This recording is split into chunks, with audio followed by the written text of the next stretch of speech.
2 things to do following the election. Hi, I'm Brian Pombo. Welcome back to Brian J. Pombo Live.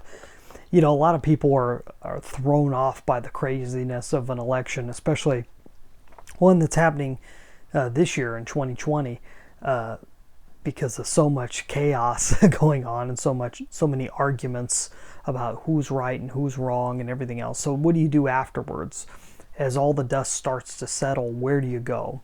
Even if you feel like you got cheated or anything else, where do you go from here?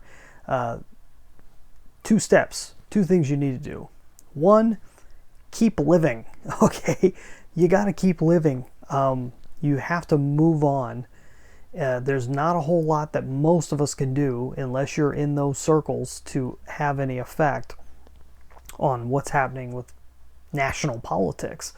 And if you do, you got to keep moving in that direction. If you don't, like most of us, you just got to keep living. You got to find something productive to do. I work with business owners. I even help people start their own businesses if they've never done it before.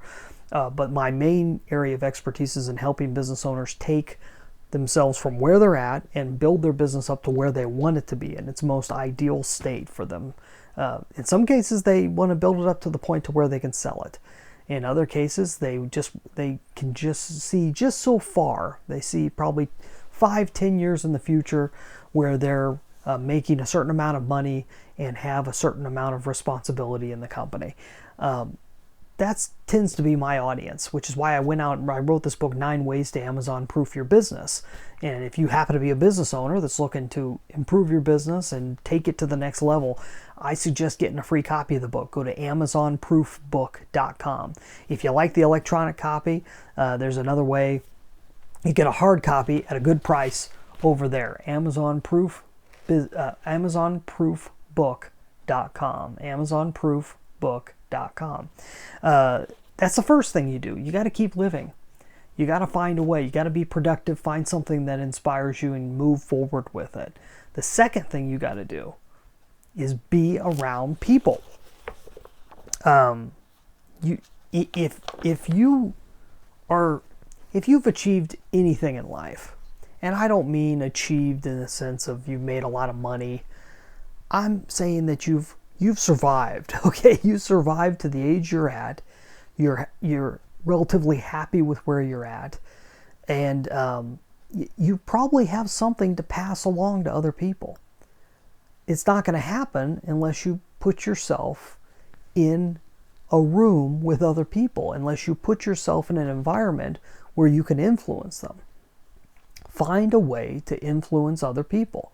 And it's not something you could force on them, but you do need to put yourself out there. Maybe you got to make YouTube videos like this. Maybe you've got to put out a podcast. Maybe you have to start talking to other people that you know that are doing things, that are putting things out there, and ask them how to go about doing it.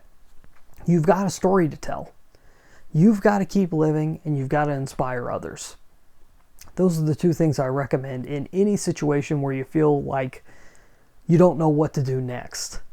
And it's a common thing I'm hearing from people regarding this election, regardless of what side they're on. Afterwards, it's just kind of like this, okay, now what? Now what do I do? I've invested so much of myself into the outcome of this. Now where do I go?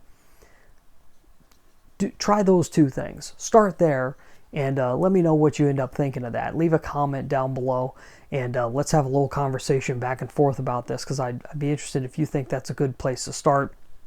And if you do start there, where does it take you? I'd love to find out. Hey, that's all I got for tonight. Nice, simple one. You have a great night. Come back tomorrow. In the meantime, get out there and let the magic happen.